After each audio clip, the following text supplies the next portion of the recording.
ജനിച്ച് 3 വയസ്സ് മുതൽ വളർന്ന തിരുവനന്തപുരം മുടവൻമുകളിലെ വീട്ടിലേക്ക് മോഹൻലാൽ വീണ്ടും എത്തി.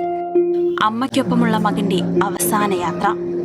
ഇന്ന് പുലർച്ചെയാണ് എറണാകുളത്തു നിന്ന് തിരുവനന്തപുരത്തെ ഹിൽവ്യൂ എന്ന വീട്ടിലേക്ക് പ്രിയ നടൻ മോഹൻലാലിന്റെ അമ്മ ശാന്തകുമാരിയുടെ മൃതദേഹം എത്തിച്ചത്.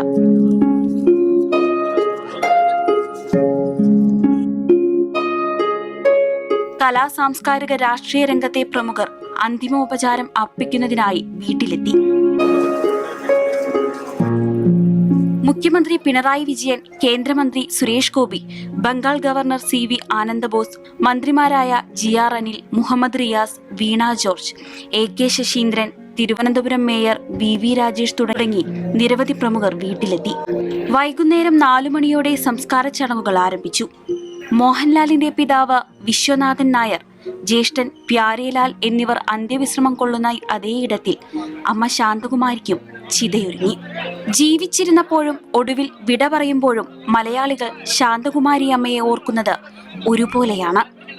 മലയാളത്തിന്റെ മഹാനടന് ജന്മം നൽകിയ അമ്മയെന്ന് നാട് നന്ദിയോടെ ഓർക്കും.